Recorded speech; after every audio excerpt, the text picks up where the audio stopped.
Hello guys, हमारे YouTube channel पर आपका स्वागत है। अगर आपने अभी तक चैनल को सब्सक्राइब नहीं किया है तो प्लीज़ चैनल को सब्सक्राइब करें। वीडियो पसंद आ रही है तो प्लीज़ वीडियो को लाइक करें, कमेंट करें और अपने दोस्तों के साथ शेयर करें। मुक्ता कहती है, हमें इस रिश्ते को लेकर किसी भी तरह का कोई संदेह नहीं है।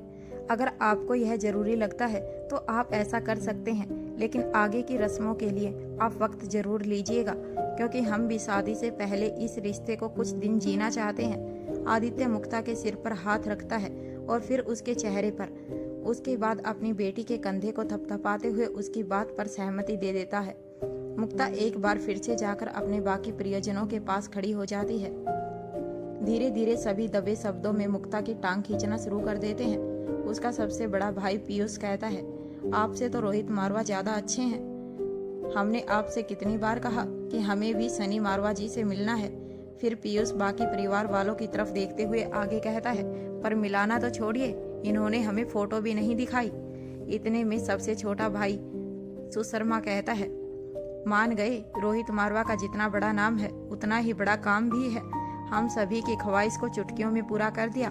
तभी मुक्ता की ताई कहती है, चुप हो जाइए आप दोनों, इस तरह मुक्ता को परेशान मत कीजिए। फिर मुक्ता की तरफ देखते हुए कहती है, मुक्ता, हमें सनी मारवा जी एक नज़र में ही आपके लिए पसंद आ गए हैं। तभी चाची शीतल कहती है, आप दोनों की जोड़ी बड़ी ही अच्छी लगी रही है। साथ में आते हुए आप दोनों बिल्कुल ऐसे लग रहे थे, वह क्या कहते हैं, मेड फॉर ईच अदर। मुक्ता एक एक करके सभी की बातें सुन रही थी और धीरे धीरे मुस्कुरा रही थी। वह सभी खुसफुस करते करते अपनी अपनी बात एक एक करके मुक्ता के सामने रखते चले जा रहे थे। सिर्फ मुक्ता ही ऐसी नहीं थी जो इस वक्त इस तरह की स्थिति से गुजर रही थी। ना कुछ बोल सकती थी, ना वहां से कहीं जा सकती थी। ठीक इसी स्थिति से सनी भी गुजर रहा था, लेकिन फर्क सिर्फ इतना था कि मुक्ता इन सभी चीजों के लिए मानसिक स्तर पर तैयार थी। पर सनी ने सोचा भी नहीं था कि उसके साथ यह सब होगा, और वह भी इस तरह अकस्मात तरीके से। जैसे ही सनी रोहिणी और वरुण को डाइनिंग हॉल में दिखाई देता है, वह दोनों तुरंत ही सनी के पास पहुंच जाते हैं। रोहिणी एकदम धीरे से सनी से कहती है, बेटा, तुम्हें मुक्ता कैसी लगी? हम दोनों को वह बहुत पसंद आई। अगर तुम्हें वह पसंद है तो हमें यह रिश्ता मंजूर है। क्या तुम दोनों ने आपस में बात की? तभी वरुण कहता है, अब साथ में यहाँ से गए थे तो कुछ बात तो की ही होगी। तुम भी कैसी बातें कर रही हो? अब वह सनी से कहता है, अभी तुम बस इतना बताओ कि क्या तुम्हें मुक्ता अच्छी लगी? भाई, हमें तो उनका परिवार अच्छा लगा। परिवार के संस्कार ही बच्चों में भी होते हैं। मुझे लगता है कि वह तुम्हारे लिए एकदम सही रहेगी। इस बारे में तुम क्या कहते हो? सनी किसी भी सवाल का जवाब दे पाता उससे पहले ही एक के बाद एक वरुण और रोहिणी सवाल दागते चले जा रहे थे। सनी को अंदर ही अंदर काफी अच्छा लग रहा था और वह अपनी स्थिति पर काफी हैरान भी था। इस वक्त उसे ऐसा लग रहा था जैसे अचानक से ही खजाना हाथ लग गया हो, और ऐसा खजाना जिसकी उसने कल्पना भी ना की हो। अभी तो वह सिर्फ अपनी लव स्टोरी बनाने के बारे में सोच ही रहा था। यहाँ सभी ने मिलकर शादी तक के सपने देख लिए थे। सनी अपने माता पिता को रोकते हुए कहता है, देखिए, पहले मुझे कुछ बोलने का मौका दीजिए। इस तरह एक के बाद एक सवाल पूछते ही चले जाएंगे तो मुझे आपके सवाल याद भी नहीं रहेंगे। यह सुनकर वरुण और रोहिणी खामोश हो जाते हैं और फिर एक दूसरे के चेहरे की तरफ देखकर मुस्कुराने लगते हैं। अब सनी नाराजगी का नाटक करते हुए कहता है, अब इसमें ऐसे मुस्कुराने वाली क्या बात है? अब रोहिणी सनी के कंधे पर हाथ रखते हुए कहती है, अच्छा ठीक है, अब हम कुछ नहीं बोलेंगे, हंसेंगे भी नहीं, तुम बोलो। सनी कहता है, मुझे मुक्ता बहुत पसंद है, लेकिन अगर वह इस रिश्ते के लिए तैयार है तभी आप दोनों इस रिश्ते को आगे बढ़ाएं, क्योंकि मुक्ता ने मुझे इस सवाल का सीधा सीधा कोई जवाब नहीं दिया है।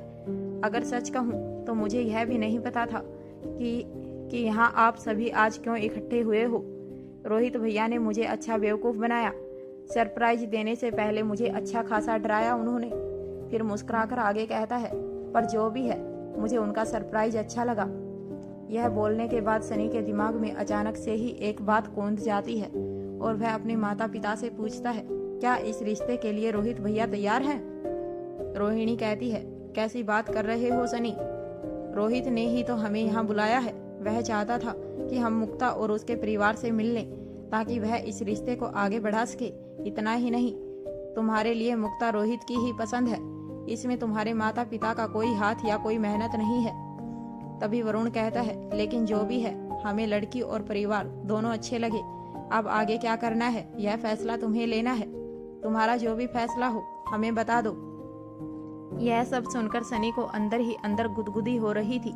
उसे ऐसा लग रहा था जैसे उसके पैरों के नीचे स्प्रिंग लग गई है और वह कुछ ही देर में उछलने लगेगा।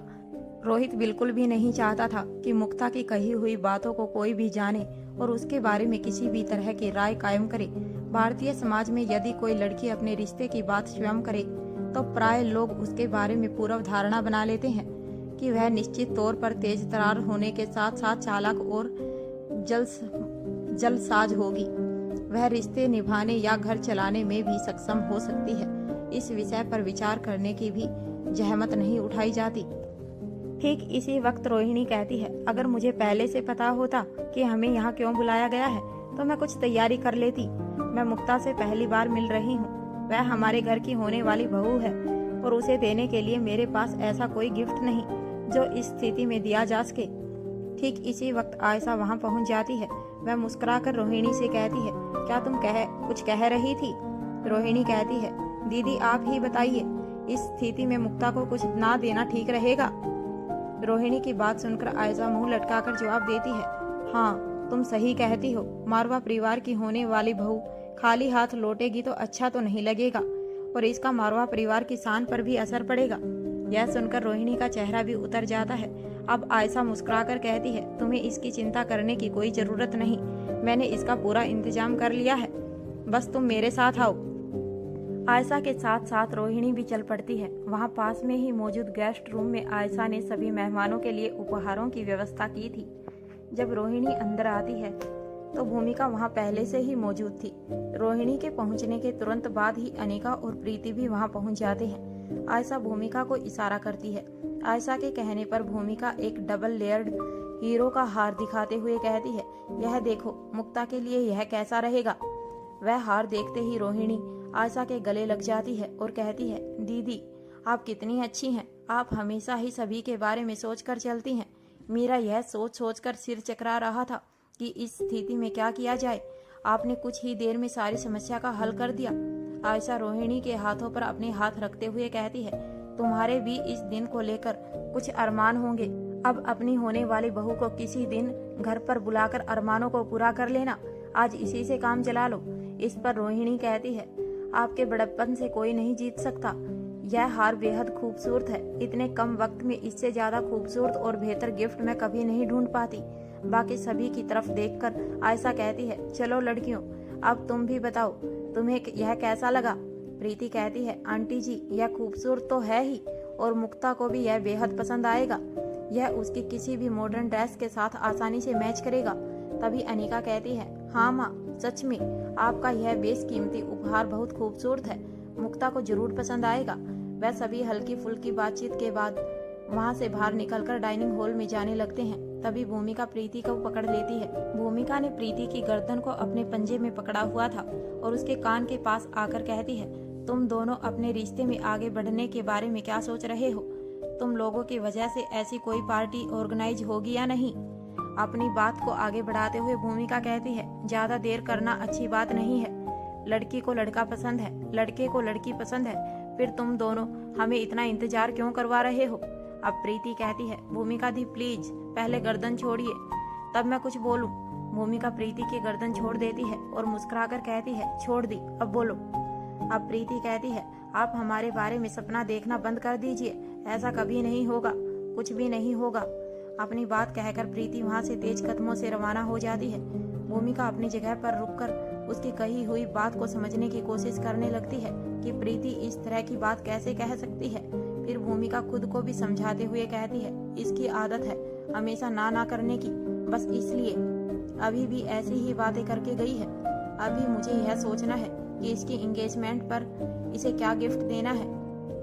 यह इसकी फिजूल की बातों पर ध्यान देने का वक्त नहीं है। स्वाति का सीक्रेट अंडरग्राउंड। स्वाति अपने काम में मगन थी, तभी उसके कानों में बूढ़े बाबा की आवाज सुनाई देती है, अभी कितना काम बाकी है मैडम? स्वाति मल्होत्रा जवाब देती है, पूरा हो गया है, बस एक बार फाइनल टच देना है।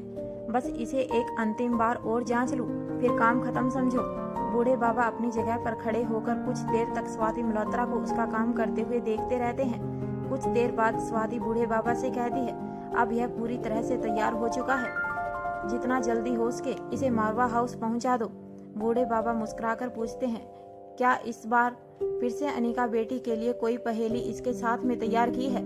स्वाति बूढ़े बाबा की तरफ देखती है और बिना कोई जवाब दिए सिर्फ एक मुस्कुरा देती है और दोबारा से उसी सामान की ओर देखने लगती है। बूढ़े बाबा कहते हैं, मैडम जी, क्या यह सब करना जरूरी है? स्वाति मल्होत्रा जवाब देती है, मुझे पूरा विश्वास है कि दुश्मन अभी भी अपनी हरकतों से बाज नहीं आएगा। उसका अगला वार भी अनिका का कोई अपना ही होगा। दुश्मन के अगले वार का तोड़ हमें समय रहते ही अनिका तक पहुंचाना होगा। यह मामला ऐसा नहीं जिसमें अनिका की ताकत परखी जाए या फिर अनिका को उसकी ताकत को धार देने के लिए कोई मौका दिया जाए। दुश्मन के अगले वार का जवाब ऐसा होना चाहिए कि वह गुस्से से पागल हो जाए और इस गुस्से में ऐसी कोई हरकत करे जिससे कि वह अपने अंत की ओर बढ़ सके। बूढ़े बाबा वहीं खड़े होकर लगातार उस सामान की ओर देखते रहते हैं जिसे उन्हें पहुंचाना था। बूढ़े बाबा को अपनी जगह पर ऐसे स्थिर देखकर स्वाति मल्होत्रा कहती है, कब तक इसे इसी तरह देखते रहोगे? बूढ़े बाबा जवाब देते हैं, यह है ही ऐसा बेमिसाल कि आंखें हटती ही नहीं। इसके बाद बूढ़े बाबा अपनी निगाहों को उठाकर स्वाति की तरफ देखते हुए कहते हैं, कल तक यह अनिका बेटी तक पहुंच जाएगा। इतना कहने के बाद बूढ़े बाबा इंतजाम करने के लिए वहां से बाहर निकल जाते हैं।